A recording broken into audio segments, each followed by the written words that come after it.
여러분, 지금 하시던 일을 멈추세요.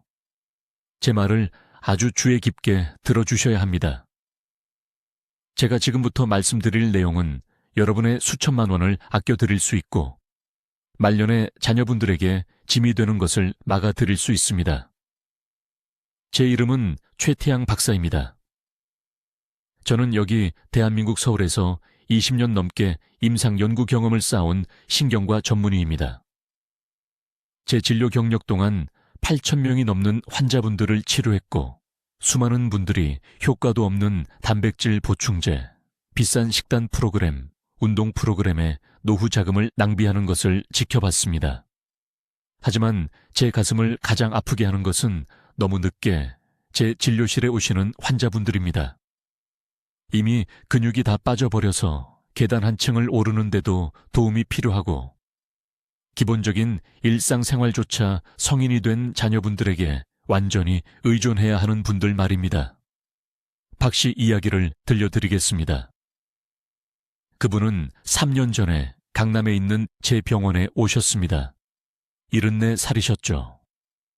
매달 거의 30만 원을 프리미엄 단백질 파우더, 아미노산 보충제, 특수 식사 대용 쉐이크에 쓰고 계셨습니다.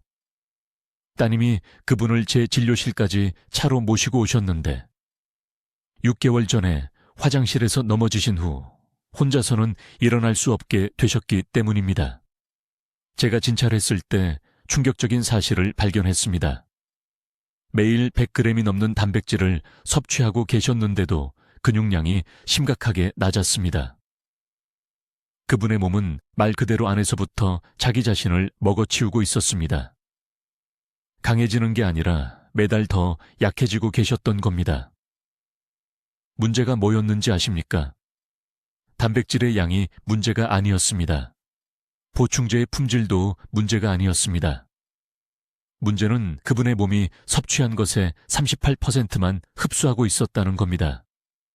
나머지 62%는 완전히 낭비되어 몸 밖으로 배출되고 있었습니다. 매달 20만 원을 변기에 그냥 버리고 계신 거나 마찬가지였습니다. 자, 이게 그냥 노인분들 이야기나 박 씨만의 이야기라고 생각하시기 전에 분명히 말씀드리겠습니다. 지금 50세가 넘으셨다면 여러분의 몸도 똑같은 실수를 하고 있습니다. 오늘 아침에 드신 단백질이요. 근육은 아마 그것의 절반도 흡수하지 못했을 겁니다. 어젯밤에 드신 비싼 연어요. 그 아미노산의 대부분은 근육 조직에 도달하지 못했습니다. 이건 여러분이 뭔가 잘못해서 일어나는 게 아닙니다. 아무도 여러분에게 올바른 방법을 가르쳐주지 않았기 때문에 일어나는 겁니다. 피트니스 업계는 수십 년 동안 여러분을 속여왔습니다. 그들은 더 많은 단백질을 먹으라고, 더 많은 보충제를 사라고, 더 많은 쉐이크를 마시라고 말합니다.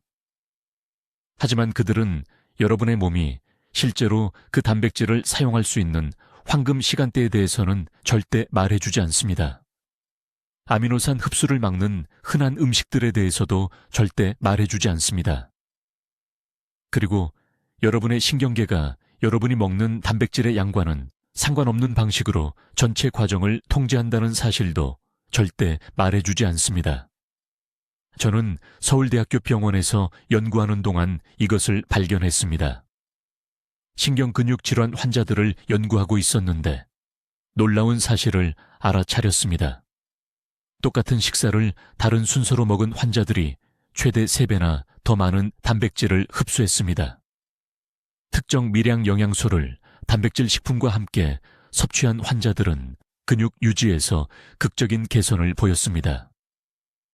그리고 하루 중 특정 시간대에 단백질을 먹은 환자들은 그렇지 않은 환자들보다 더 빨리 회복하고 더 효율적으로 근력을 키웠으며 훨씬 더 오래 독립적인 생활을 유지했습니다.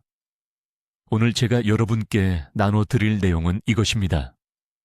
매일 근육이 단백질을 절실히 필요로 하며 여러분이 주는 거의 모든 것을 흡수할 3가지 중요한 시간대를 보여드리겠습니다.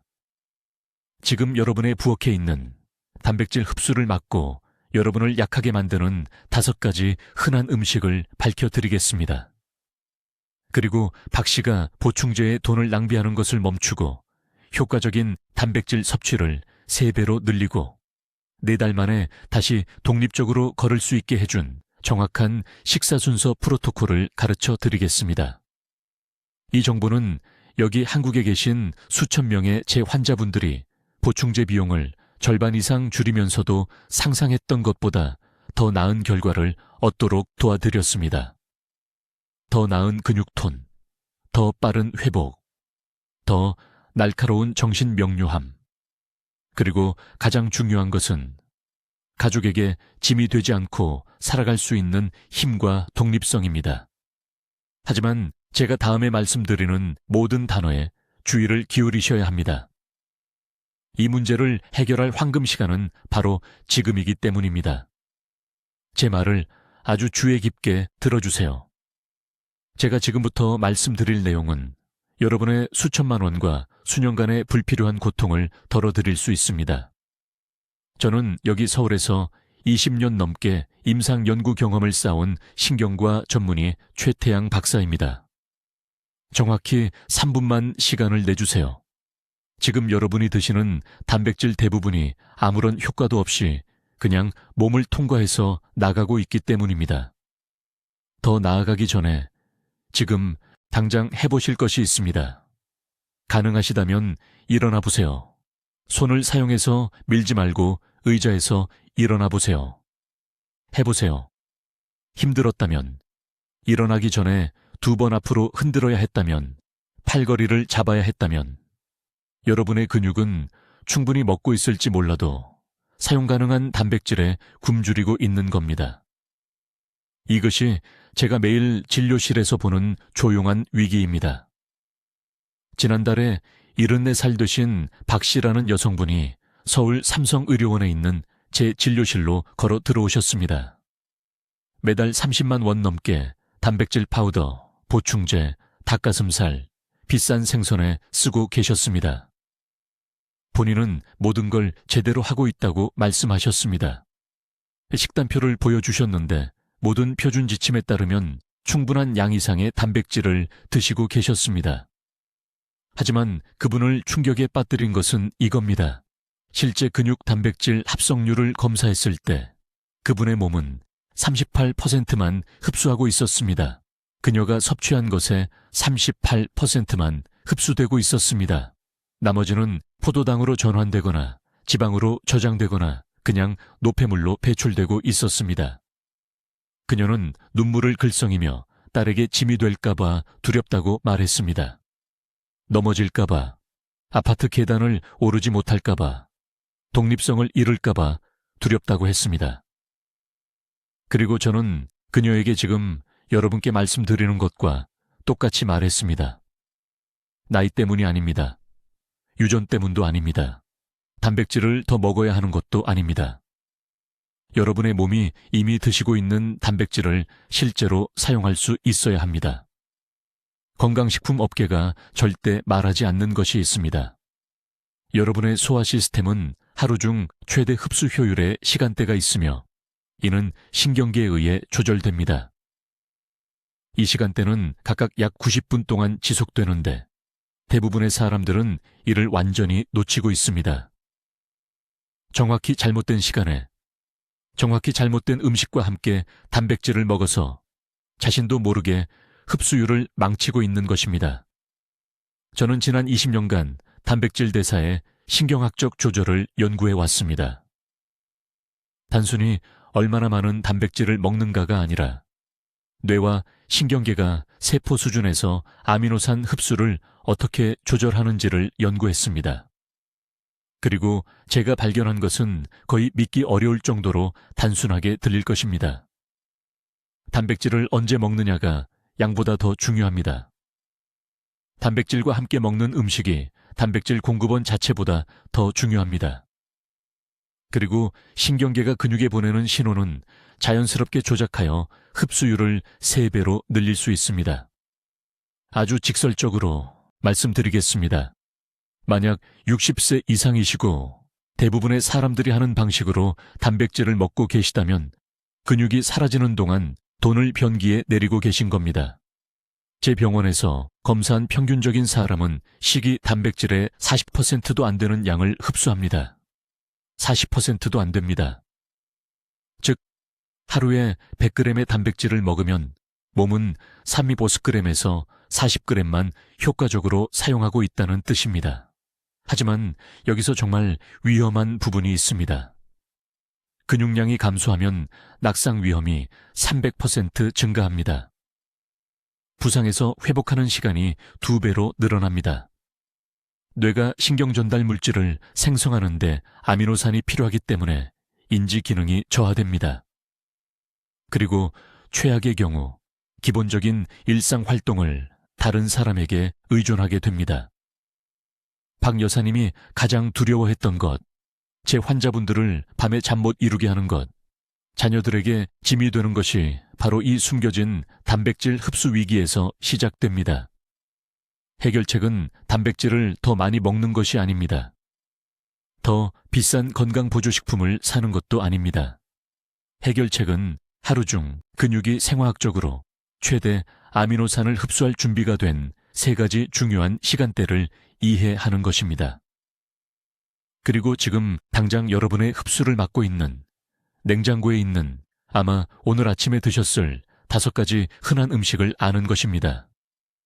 여러분, 단백질 분말 업계가 절대 말하지 않을 것을 이해하셔야 합니다.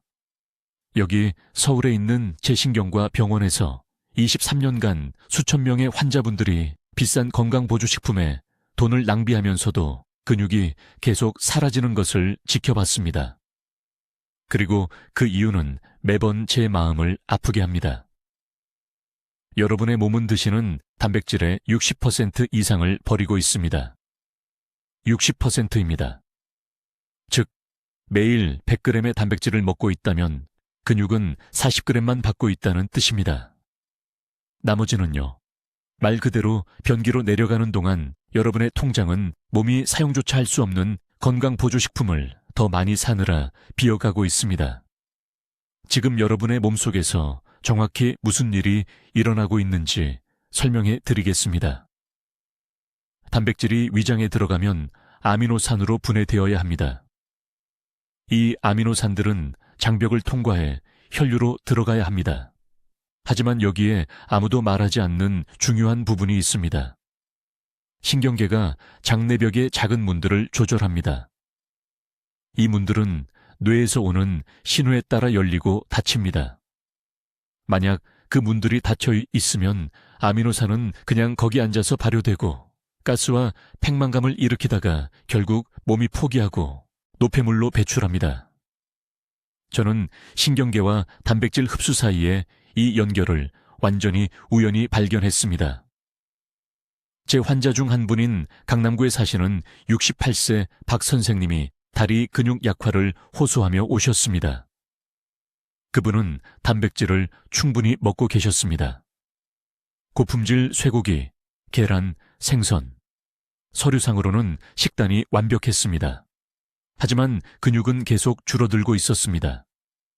혈액의 알부민 수치가 위험할 정도로 낮았습니다. 상상할 수 있는 모든 검사를 했습니다. 소화 시스템은 괜찮아 보였습니다. 신장도 잘 작동하고 있었습니다. 그렇다면 왜 그렇게 많은 단백질을 먹는데도 몸이 단백질을 굶주리고 있었을까요? 그러다 병력에서 뭔가를 발견했습니다. 5년 동안 불안과 불면증 약을 복용하고 계셨습니다. 이 약들이 부교감 신경계를 억제하고 있었습니다. 부교감 신경계는 장의 문을 열라고 지시하는 시스템입니다. 그 신호가 없으면 장은 아미노산을 제대로 흡수할 수 없습니다. 단백질이 그냥 변화 없이 통과하고 있었던 것입니다. 저는 그분의 약을 조정하고 식사 전에 부교감 신경계를 활성화하는 특정 호흡법을 가르쳐 드렸습니다. 6주 만에 알부민 수치가 정상화되었습니다. 3개월 만에 다리 근육량을 회복하셨습니다. 같은 식단, 같은 단백질 섭취량, 하지만 이제 몸이 실제로 사용할 수 있게 된 것입니다. 이것이 단백질 흡수의 골든타임 원칙입니다. 여러분의 몸은 하루 중 신경계가 영양소를 흡수할 준비가 된 특정 시간대가 있습니다. 대부분의 사람들은 배고플 때마다 단백질을 먹으며 이러한 자연스러운 리듬을 완전히 무시합니다. 이것이 같은 식사를 다른 시간에 먹었을 때 완전히 다른 결과를 얻는 이유입니다. 단백질을 먹기에 가장 나쁜 시간은 일어난 직후입니다. 아침 단백질 쉐이크에 대해 들어온 모든 것과 모순된다는 것을 압니다. 하지만 주의 깊게 들어보세요. 처음 일어났을 때는 교감신경계가 활성화되어 있습니다. 이것은 투쟁 도피 시스템입니다. 몸이 필요하다고 생각하기 때문에 소화를 차단합니다. 위험에서 도망치기 위한 것이지 앉아서 음식을 소화하기 위한 것이 아닙니다. 이 시간대에 단백질을 섭취하면 대부분 흡수되지 않습니다. 돈과 음식을 낭비하는 것입니다. 단백질 흡수의 가장 좋은 시간은 정확히 기상 후 90분입니다. 이 시점에 부교감신경계가 작동합니다. 장애문이 활짝 열립니다. 소화 효소가 최고 수준으로 생성됩니다. 아침 6시에 20%만 흡수되던 같은 단백질 쉐이크가 7시 30분에는 70% 흡수됩니다. 이제 지금 당신의 단백질 흡수를 방해하는 음식들에 대해 말씀드리겠습니다. 커피입니다. 듣고 싶지 않으시겠지만 카페인은 교감신경계를 직접 자극하여 장애문을 닫습니다. 단백질이 풍부한 아침 식사와 함께 커피를 마시면 흡수를 망치는 것입니다. 단백질 섭취 후 최소 90분은 기다린 후 커피를 마시십시오. 이 한 가지 변화만으로도 단백질 활용도를 30% 높일 수 있습니다. 두 번째 방해 요소는 설탕입니다. 단백질과 함께 설탕을 먹으면 신체는 설탕을 먼저 처리합니다. 췌장이 인슐린을 분비하는데 이것이 실제로 장애문에 아미노산보다 포도당 흡수를 우선하라는 신호를 보냅니다. 그래서 설탕이 가득한 단백질반은 거의 쓸모가 없습니다. 그 비싼 배서 겨우 15-20%만 흡수되는 것입니다. 이제 여러분, 제가 말씀드릴 내용을 아주 주의 깊게 들어주십시오. 이것은 피트니스 업계에서 아무도 알려주고 싶어 하지 않는 단백질에 관한 가장 중요한 정보입니다. 40년 동안 저는 환자들이 돈을 낭비하고 건강을 해치며 모든 것을 제대로 하는데도 왜 몸이 악화되는지 궁금해하는 것을 지켜봤습니다. 그리고 그 답은 이 모든 시간 동안 눈앞에 숨어 있었습니다. 진짜 문제는 단백질을 얼마나 먹느냐가 아닙니다. 진짜 문제는 언제 먹고 무엇과 함께 먹느냐입니다. 우리 몸에는 하루 중 단백질을 효율적으로 흡수할 수 있는 3가지 특정 시간대가 있습니다. 이 시간대를 놓치면 돈을 변기에 직접 버리는 것과 다름없습니다. 과장이 아닙니다. 연구 결과가 명확합니다. 가장 간단하게 설명하겠습니다. 소화계는 심장, 뇌처럼 리듬에 따라 작동합니다. 아침 6시에서 8시 사이에 위는 펩신과 염산을 최대로 생성합니다. 이것이 단백질 흡수의 황금 시간입니다. 몸이 준비되어 있고 아미노산을 기다리고 있습니다. 하지만 대부분의 사람들이 잘못하는 것이 있습니다. 아침 단백질과 함께 찬물이나 찬 우유를 마십니다. 즉시 위의 온도가 떨어지면서 효소 활동이 최대 70%까지 차단됩니다. 그 비싼 생선이나 계란을 낭비한 것입니다. 두 번째 시간대는 오후 1시에서 2시 사이에 열립니다. 이때 소장벽을 따라 운반 단백질 농도가 가장 높습니다. 이 운반 단백질은 아미노산을 장에서 혈류로 운반하는 작은 트럭 같은 것입니다. 하지만 피트산이 많이 함유된 음식과 함께 단백질을 먹으면 생견과류, 생곡물, 특정 콩류에 들어있는 피트산이 이 운반 단백질을 막습니다. 피트산이 단백질과 결합하여 몸이 분해할 수 없는 화합물을 만듭니다. 그냥 통과해서 나갑니다. 사라집니다. 낭비됩니다. 세 번째 시간대는 저녁 6시에서 9시 사이입니다. 그 이후는 안 됩니다. 밤 7시 30분 이후에는 몸이 회복 모드와 해독 모드로 전환되기 시작합니다. 소화효소 생성이 60% 감소합니다. 밤 8시 이후에 먹는 단백질은 장에 머물면서 발효되고 독성 부산물을 만들며 수면 중간에 부담을 줍니다. 그래서 많은 사람들이 충분히 잔 후에도 부은 느낌과 피곤함으로 깨는 것입니다. 이제 단백질 흡수를 망치는 조합 오류에 대해 말씀드리겠습니다. 대부분의 사람들이 잘못된 탄수화물과 함께 단백질을 먹습니다. 고기나 생선을 흰 쌀이나 흰 빵과 함께 먹으면 몸에서 인슐린이 대량으로 분비됩니다. 이 인슐린 급증은 실제로 근육이 일시적으로 아미노산 흡수에 저항하게 만듭니다. 단백질이 도착할 때 근육세포가 문을 닫는 것입니다. 배달을 주문하고 정문을 잠그는 것과 같습니다. 단백질이 갈 곳이 없어서 몸은 그것을 포도당으로 전환하여 지방으로 저장하거나 신장을 통해 배설합니다. 해결책은 놀라울 정도로 간단하고 추가 비용이 들지 않습니다. 단백질을 발효 채소나 쓴맛 나는 채소와 함께 먹어야 합니다. 제대로 발효된 음식에 들어있는 특정 효소는 집에서 만들거나 2,000원에 살 수 있는 것들인데 아미노산 흡수를 최대 300%까지 향상시킵니다.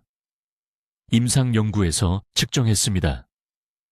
김치, 자연 발효 사워크라우트, 발효 된장 이런 음식들에는 50세 이후 우리 위가 충분한 양으로 만들 수 없는 단백질 분해 효소를 생성하는 박테리아 균주가 들어있습니다.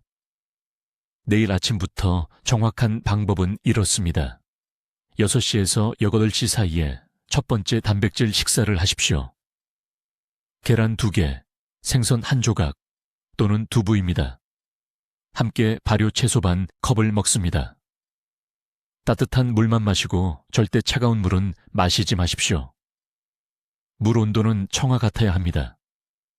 오후 1시에서 2시 사이에 두 번째 단백질 분량을 지난 녹색 잎이채소나 무, 각 같은 쓴 채소와 함께 먹습니다.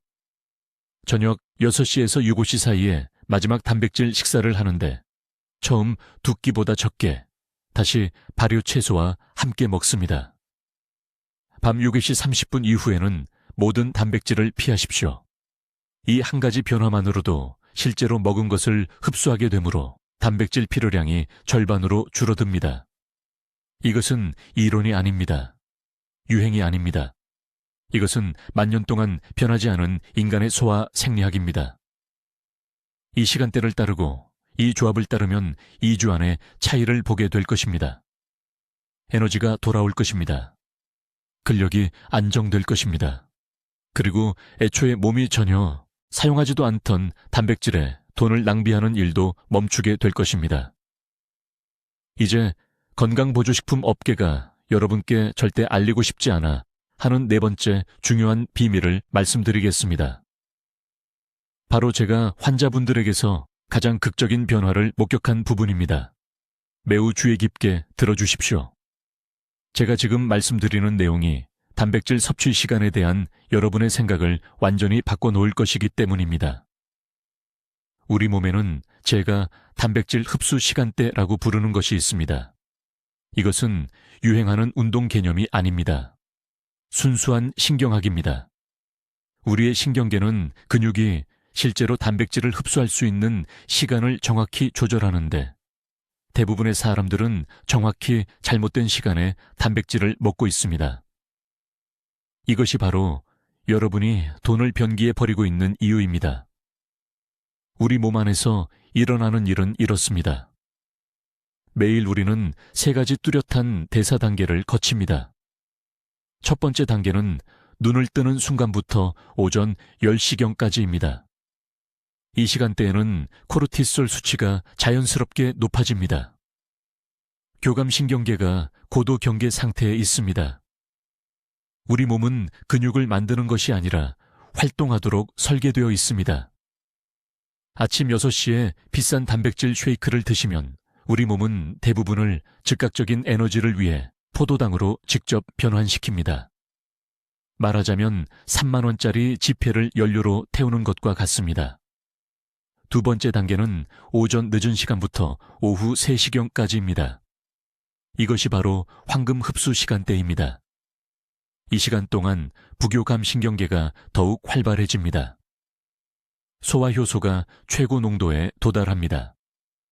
근육 세포들이 아미노산 수용체를 마치 태양을 향해 꽃이 피어나듯 열립니다. 이때가 우리 몸이 생물학적으로 재건과 회복을 하도록 프로그램된 시간입니다. 만약 아침과 저녁에만 단백질을 드신다면 이 중요한 시간대 전체를 놓치고 있는 것입니다. 세 번째 단계는 저녁에 시작되어 밤새 계속됩니다. 저녁 6시 이후부터 성장 호르몬 생산이 깊은 수면을 준비하며 증가하기 시작합니다. 그런데 여기에 문제가 있습니다. 잠들기 직전에 많은 양의 단백질 식사를 하면 우리 몸이 세포 회복에 집중해야 할 시간에 막대한 에너지를 소화에 쏟아야 합니다. 수면의 질이 떨어지고 회복이 방해받으며 다시 말하지만 그 단백질 대부분이 낭비됩니다. 서울에 있는 제 진료실에서의 실제 사례를 하나 말씀드리겠습니다. 68세 남성 환자분인 박 씨가 계셨습니다. 3년 전에 심각한 근육 손실을 호소하며 저를 찾아오셨습니다. 4층에 있는 제 진료실까지 계단을 오르기도 힘들어 하셨습니다. 매달 수입 단백질, 파우더에 30만 원 이상을 쓰고 계셨습니다. 매일 아침 6시에 종교적으로 드시고 계셨죠. 운동 웹사이트에서 알려주는 모든 것을 다 하고 계셨습니다. 저는 하루 종일 그분의 혈중 아미노산 수치를 검사했습니다. 결과는 저조차도 충격을 받을 정도였습니다. 아침 6시 단백질 쉐이크를 마신 후 30분이 지났을 때 아미노산이 극적으로 급증했습니다. 그러나 아침 8시가 되자 다시 급락했습니다. 근육은 거의 아무것도 흡수하지 못했습니다. 모두 간으로 가서 포도당으로 변환되어 즉시 연소되거나 배 주변에 지방으로 저장되었습니다. 저는 그분의 일과에서 단 한 가지만 바꿨습니다. 아침 단백질 쉐이크를 완전히 중단하라고 말씀드렸습니다. 대신 아침에는 작은 과일 한 조각을 드시게 했습니다. 그리고 11시 30분, 점심 식사 직전에 삶은 계란 2개를 드시게 했습니다. 점심에는 손바닥 크기의 생선구이를 드셨습니다. 오후 3시에는 볶은 콩 한 줌을 드셨습니다. 그게 전부입니다. 총 단백질 양은 같지만 몸의 자연스러운 흡수 시간대에 맞춰 전략적으로 시간을 조정한 것입니다. 3개월 후 박 씨는 4층 계단을 한 번도 쉬지 않고 올라오셨습니다. 근육량 측정치가 8% 증가했습니다. 보충제 비용은 거의 0원으로 떨어졌습니다. 시장에서 파는 일반 음식을 드셨습니다. 이것이 바로 타이밍의 힘입니다. 우리 몸은 더 많은 단백질이 필요한 것이 아닙니다. 적절한 순간에 단백질이 필요한 것입니다. 보충제 회사들은 이것을 알고 있지만 절대 여러분께 말하지 않을 것입니다. 만약 진실을 말한다면 일반 음식을 올바른 시간에 먹는 것이 하루 종일 무작위로 비싼 파우더를 마시는 것보다 10배 더 효과적이라는 것을 깨닫게 될 테니까요. 지금 즉시 이것을 적어두십시오. 최적의 단백질 섭취 시간표는 다음과 같습니다. 기상 후 첫 1시간 동안은 아무것도 먹지 않습니다. 10시부터 3시 사이에 쌈 한 시간마다 소량씩 단백질을 드십니다. 저녁 식사 후에는 농축된 단백질 식품을 먹지 않습니다. 잠들기 전에 배가 고프시면 따뜻한 우유는 괜찮지만 그 이상은 안 됩니다. 이 한 가지 변화만으로도 흡수율이 3배 증가할 것입니다. 저는 서울과 부산에서 수백 명의 환자분들에게 이 방법을 시험했습니다. 결과는 항상 같았습니다. 더 나은 근육 유지, 더 낮은 비용, 향상된 에너지. 우리 몸은 이미 무엇을 해야 하는지 알고 있습니다. 여러분은 그저 자연스러운 리듬에 맞서 싸우는 것을 멈추기만 하면 됩니다. 이제 매우 주의 깊게 들어주십시오. 제가 지금 말씀드릴 내용이 내일 아침 건강하게 일어나는 것과 석 달 후 화장실에서 쓰러지는 것의 차이가 될 것이기 때문입니다.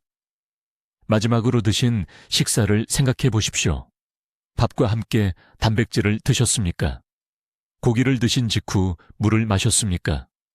계란과 동시에 비타민을 드셨습니까? 이 질문들 중 하나라도 예라고 답하셨다면 방금 그 단백질의 최대 70%가 근육에 도달하는 것을 막으신 것입니다. 비싸게 사신 그 생선, 우리 몸이 쓰레기처럼 취급해서 대부분을 그냥 배출해버렸습니다. 42년 동안 저는 서울대학교 병원 신경과 진료실에서 환자분들이 똑같은 치명적인 실수를 반복하는 것을 지켜봐 왔습니다. 단백질을 드십니다. 비싼 보충제를 사십니다. 텔레비전에 나오는 모든 다이어트 유행을 따라 하십니다. 그런데도 근육은 계속 줄어듭니다. 악력이 약해집니다. 병이에서 일어설 때 다리가 떨립니다. 왜 그런지 아십니까? 아무도 그분들에게 황금 시간대를 가르쳐주지 않았기 때문입니다. 가능한 한 가장 간단한 방법으로 설명해 드리겠습니다. 우리의 소화 시스템은 하루 종일, 밤낮으로 똑같이 작동하는 기계가 아닙니다. 아침 6시에서 9시 사이에는 장육모, 즉 영양분을 흡수하는 장 속에 작은 손가락들이 꼿꼿이 서서 깨어 있고 흡수할 준비가 되어 있습니다. 이 시간에 먹는 달걀 하나는 달걀 3개의 효과를 냅니다. 하지만 오전 10시 이후에는 특히 탄수화물을 먼저 드셨다면 이 육모들이 납작하게 눕기 시작합니다. 그럼 똑같은 달걀을 먹어도 우리 몸은 겨우 30%만 흡수합니다. 나머지는 그냥 통과해서 완전히 낭비되어 밖으로 나갑니다. 제게 환자분이 한 분 계셨는데 강남에 사시는 박할머니라는 76세 여성분이셨습니다. 자꾸 넘어지신다고 제 병원에 오셨어요. 2달 동안 3번이나 넘어지셨대요. 따님이 너무 걱정하셔서 무슨 문제가 있는지 꼭 찾아달라고 애원하셨습니다. 저는 모든 검사를 다 했습니다. 뇌 촬영도 깨끗했어요.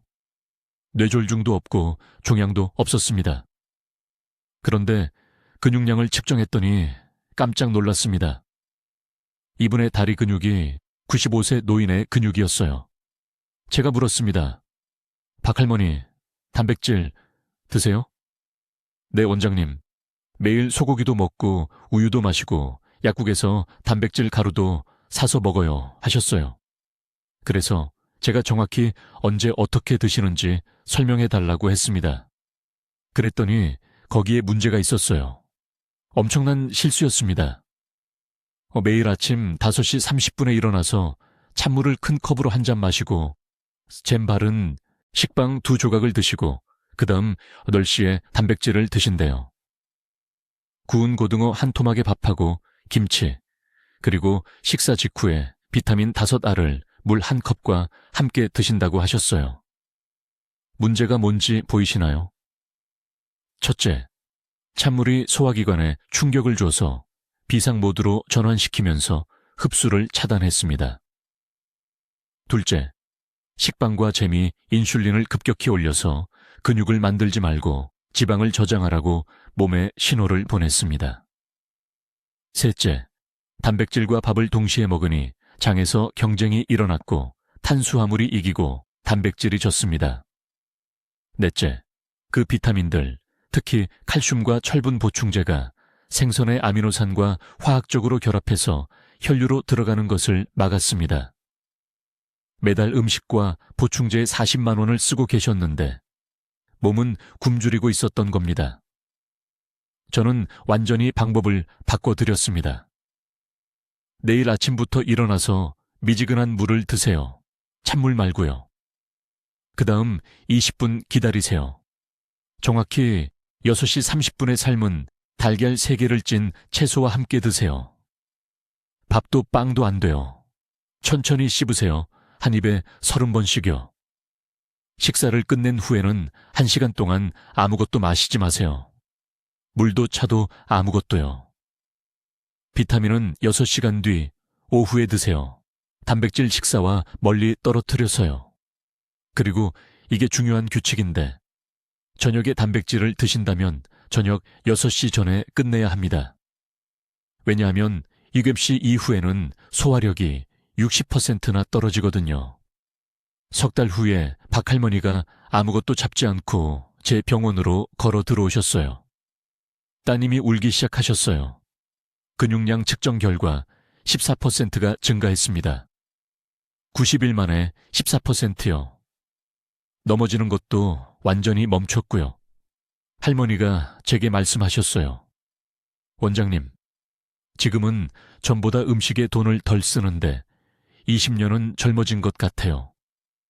이건 기적이 아닙니다. 보충제 회사들이 여러분이 알기를 원하지 않는 기본 과학입니다. 그들은 여러분이 더 많은 가루, 더 많은 알약, 더 비싼 고기를 사기를 원합니다. 하지만 비밀은 얼마나 많은 단백질을 먹느냐가 아닙니다. 비밀은 언제 먹느냐, 무엇과 함께 먹느냐, 그리고 절대로 동시에 먹으면 안 되는 게 무엇인가 하는 것입니다. 자, 여러분, 지금부터 제가 말씀드릴 것을 아주 주의 깊게 들으셔야 합니다. 이것은 보충제 산업이 절대로 여러분이 알기를 원하지 않는 비밀입니다. 이것은 수십 년 동안 여러분의 돈과 건강을 훔쳐온 보이지 않는 도둑입니다. 여러분의 단백질이 효과가 없는 진짜 이유는 가루의 품질이나 보충제 가격과는 아무 상관이 없습니다. 단백질을 먹기 전후 30분 동안 무슨 일이 일어나느냐와 관련이 있습니다. 이것이 바로 그 비싼 고기가 여러분 몸에서 근육이 될지 아니면 병이에 버려지는 비싼 쓰레기가 될지를 결정하는 황금 시간대입니다. 명확하게 설명해 드리겠습니다. 여러분의 위장은 아무거나 던져 넣으면 받아들이는 단순한 주머니가 아닙니다. 소화기관은 자율신경계에 의해 조절되는데 이것은 심장 박동과 호흡을 조절하는 것과 같은 시스템입니다. 그런데 아무도 말해주지 않는 게 있어요. 신경계가 잘못된 상태에 있으면 위산이 약해지고 소화 효소가 제대로 활성화되지 않으며 방금 드신 단백질의 최대 70%가 전혀 사용되지 않은 채 몸을 그냥 통과해버립니다. 저는 서울 강남구에 사시는 74세 박 할머니를 치료한 후에 이것을 발견했습니다. 완전히 지쳐서 병원에 오셨는데 매일 닭가슴살을 2번 먹고 단백질 쉐이크를 2잔씩 마시는데도 매달 근육량이 줄어들고 있었어요. 따님이 매달 30만 원 이상을 프리미엄 보충제에 쓰고 계셨어요. 그런데도 박 할머니는 계속 약해지셨어요. 다리가 점점 가늘어지고 있었고요. 3층에 있는 아파트 계단을 겨우 올라가실 정도였어요. 저는 모든 검사를 다 했습니다. 신장 기능은 정상이었어요. 간도 괜찮았고요. 그런데 식사 시간과 신경계 상태를 확인했더니 즉시 문제를 발견했습니다. 가장 많은 단백질을 저녁 협입 시에 드시고 계셨는데 뉴스를 본 직후였어요. 뉴스에 뭐가 나왔을까요? 스트레스, 불안, 정치적 갈등, 경제 걱정. 할머니의 몸은 교감신경계 우위 상태에 갇혀 있었는데 우리가 투쟁 도피 모드라고 부르는 상태였습니다. 이 상태에서는 혈류가 소화기관에서 빠져나가 비상 행동을 위해 근육으로 이동합니다. 위산 생산이 42발 60% 떨어집니다. 췌장 효소가 흐르지 않게 됩니다. 제대로 하시라고 말씀드렸습니다. 한 가지만 바꾸라고 했죠. 단백질 식사를 점심에 드시되 먼저 이렇게 하세요. 정확히 3분간 앉으세요. 눈을 감으세요. 깊은 숨을 10번 쉬는데 4초간 들이마시고 4초간 참았다가 6초간 내쉬세요. 이렇게 하면 부교감 신경계가 활성화됩니다. 휴식과 소화 모드로 들어가는 거죠. 그런 다음에 단백질을 드세요. 한 달 만에 박 여사님은 근육 손실이 멈췄습니다. 2달 만에 난간을 잡지 않고 계단을 오르셨습니다. 따님이 영양제 예산을 절반으로 줄였습니다. 어머니가 드디어 진짜 음식에서 단백질을 흡수하기 시작했거든요. 3개월 후 박 여사님은 등산 모임에 가입하셔서 5년 만에 처음으로 북한산을 오르셨습니다. 하지만 여기 거의 모든 분들이 하시는 치명적인 실수가 있습니다. 잘못된 음식과 함께 잘못된 시간에 단백질을 드시는 겁니다. 잘 들으세요. 단백질과 함께 지방을 많이 드시면 소화가 극적으로 느려집니다. 그 단백질이 위장에서 3, 4시간 동안 머물면서 발효되고 썩어서 간과 신장에 부담을 주는 독성 부산물을 만듭니다. 고기를 많이 드신 후 더부룩하고 무겁게 느껴지는 이유가 바로 이겁니다. 2번째 치명적인 실수는 단백질 직후에 과일을 드시는 겁니다. 모두들 후식으로 과일을 먹는 게 건강에 좋다고 생각하십니다. 하지만 과일의 당분이 인슐린을 급격히 올려서 실제로 소장의 아미노산 운반체를 막아버립니다. 혈류로 들어가야 할 귀한 아미노산들이 문 앞에서 막히는 겁니다. 그 식사를 통째로 낭비하신 거예요. 대신 이렇게 하셔야 합니다. 주요 단백질 식사 30분 전에 소화하기 쉬운 탄수화물을 조금 드세요. 고구마 반쪽이나 흰밥 작은 공기요. 이렇게 하면 인슐린 민감도가 준비되고 아미노산 운반체가 대기 상태가 됩니다. 그런 다음 단백질을 채소와만 함께 드세요. 과일 없이요. 무거운 지방 없이요. 그냥 살코기와 익힌 채소만요. 단백질 식사 후 최소 90분은 기다렸다가 단 것을 드세요. 이렇게 하면 몸이 모든 아미노산을 추출하고 흡수할 충분한 시간을 갖게 됩니다. 이 한 가지 변화만으로도 영양제 하나 사지 않고 단백질 흡수를 2배로 늘릴 수 있습니다. 황금 시간대가 하루에 3번 있습니다. 이른 아침 6시에서 8시 사이, 낮 11시에서 1시 사이, 그리고 이른 저녁 4시에서 6시 사이입니다. 이 시간대를 벗어나면 소화력이 현저히 약해집니다. 특히 저녁 7시 이후에는요. 이건 수천 년 동안 우리 몸이 따라온 기본적인 생체 리듬인데 현대 생활이 우리를 잊게 만들었습니다. 이제 오늘 제가 말씀드린 모든 것을 정확히 어떻게 적용하는지 보여드리겠습니다. 이것이 서울에 계신 제 환자분들의 모든 것을 바꾼 실용적인 방법이고 내일 아침부터 여러분께도 효과가 있을 겁니다. 첫째, 가장 중요한 규칙입니다. 여러분의 몸에는 매일 단백질 흡수를 위한 3번의 황금 시간대가 있습니다. 이 시간대를 놓치면 말 그대로 돈을 변기에 흘려보내는 겁니다. 첫 번째 시간대는 일어나는 순간 시작됩니다. 눈을 뜬 후 30분 이내에 근육이 아미노산을 간절히 원합니다. 신경계가 밤새 회복 모드에 있었고 지금 이 순간 세포들이 하루 중 다른 어떤 때보다 3배나 더 효율적으로 단백질을 흡수할 수 있습니다. 계란 2개와 두부 반 모를 드세요. 1시간 후가 아닙니다. 아침 산책 후가 아닙니다. 즉시요. 2번째 황금 시간대는 첫 식사 후 정확히 4시간 후입니다. 지금 당장 휴대폰에 알람을 맞추세요. 바로 이 순간에 소화 효소가 최고 수준이고 간이 이전 식사를 처리한 상태입니다. 이때 하루 중 가장 많은 양의 단백질을 드셔야 합니다. 손바닥 크기의 생선이나 닭고기 한 조각을 된장이나 청국장과 함께 드세요. 발효가 중요합니다. 위장에 들어가기도 전에 단백질 분자를 분해해 주거든요. 30%가 아니라 90%를 흡수하십니다. 세 번째 시간대는 잠들기 2시간 전입니다.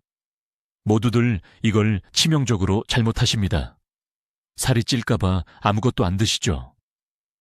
하지만 깊은 수면 중에 뇌가 스스로를 회복하는데 이 작업을 하려면 아미노산이 필요합니다.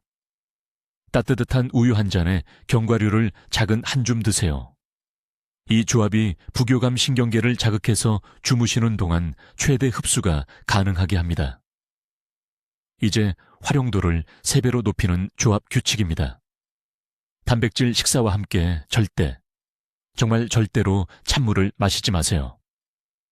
찬 액체가 위벽을 수축시키고 효소 생산을 40%나 막습니다. 실온에 물만 드시고 조금씩만 마시세요. 식사 후 30분 기다렸다가 물을 한 잔 드세요. 모든 단백질 식사에 비타민C를 곁들이셔야 합니다. 작은 토마토 하나나 피망 반쪽이요. 비타민C가 운반 분자 역할을 해서 아미노산을 장벽을 통해 직접 운반합니다. 이게 없으면 단백질이 그냥 거기 앉아서 발효되면서 독성 노폐물을 만듭니다. 지금 당장 멈춰야 할 것들입니다. 비싼 단백질, 가루 사는 것 멈추세요. 노화된 소화 시스템이 인식할 수 없는 가공된 분리물이 들어있습니다. 몸이 이걸 이물질로 취급해서 70%를 사용하지 않고 배출합니다. 단백질과 탄수화물을 많이 함께 먹지 마세요. 밥과 고기는 흡수의 최악의 조합입니다. 단백질을 먼저 드시고 20분 기다렸다가 밥을 드세요. 이 간단한 순서 변경만으로도 활용도가 2배가 됩니다. 단백질을 드신 후 2시간 이내에 격한 운동을 하지 마세요. 혈액이 근육으로 몰려가서 소화기관을 버립니다. 단백질이 장에서 소화되지 않고 썩으면서 장벽을 영구적으로 손상시키는 염증을 만듭니다. 강남에 사시는 박 여사님 이야기를 해드리겠습니다. 74세시고 수입 단백질 영양제에 매달 20만 원을 쓰셨습니다. 근육은 약하고 계속 피곤하시고 손주들 이름을 잊으셨습니다. 모든 걸 멈추라고 했습니다. 그냥 3번의 황금 시간대에 일반 음식을 드시라고요. 계란, 두부, 생선, 콩이요. 6주 만에 난간을 잡지 않고 4층 계단을 오르셨습니다. 따님이 감사하다며 울면서 전화하셨습니다. 박 여사님은 이제 매달 음식에 3만 원만 쓰시는데 비싼 영양제 1년 먹은 것보다 나은 결과를 얻으셨습니다. 내일 실천할 행동 계획입니다. 일어나서 30분 안에 달걀 2개를 드세요. 휴대폰 알람을 4시간 후로 맞추세요. 된장과 토마토를 곁들인 가장 푸짐한 단백질 식사를 하세요. 잠자리에 들기 2시간 전에는 따뜻한 우유에 견과류를 넣어 드세요. 물은 미지근한 것만 드세요. 단백질을 먼저 드시고 탄수화물은 10분 후에 드세요. 지금 필요한 모든 것이 이미 갖춰져 있습니다. 비싼 제품도 필요 없습니다. 복잡한 의료시술도 필요 없습니다. 그저 전략적인 시간 배분과 올바른 음식 조합만 있으면 됩니다. 여러분의 몸은 단백질을 효율적으로 흡수하도록 설계되어 있습니다. 단지 잘못된 시간과 나쁜 조합으로 그 과정을 방해해 왔을 뿐입니다. 오늘 이 정보가 여러분의 눈을 뜨게 했다면 이를 공유할 도덕적 의무가 있습니다. 여러분의 가족들도 지금 똑같이 값비싼 실수를 하고 있습니다. 여러분의 친구들도 돈을 낭비하며 건강을 해치고 있습니다. 공유 버튼을 눌러주세요. 댓글에 내일부터 3번의 황금 시간대를 활용하겠습니다 라고 적어주세요. 그 다짐을 공개적으로 하세요. 미래의 여러분이 감사해야 할 것입니다. 저는 최태양 박사입니다. 여기 한국에서 23년간 노화 환자들의 단백질 대사를 연구해 왔습니다. 이 정보는 상식이 되어야 하지만 건강보조식품 업계가 이를 묻어버렸습니다. 이제 여러분은 진실을 알게 되었습니다. 내일 아침부터 실천하세요. 여러분의 근육, 두뇌, 그리고 가족이 여러분을 의지하고 있습니다. 댓글로 알려주세요. 하루 중 어느 시간대에 단백질 섭취 방식을 바꾸실 건가요? 그리고 어떤 음식 조합을 먼저 바꾸실 건가요? 여러분의 계획이 궁금합니다. 이런 돈, 절약 건강 정보를 계속 배우시려면 구독해 주시고, 단백질 보충제에 너무 많은 돈을 쓰고 있는 친구와 가족에게 이 영상을 공유해 주세요. 듣기만 해도 현명해지는 저희 채널을 시청해 주셔서 감사합니다.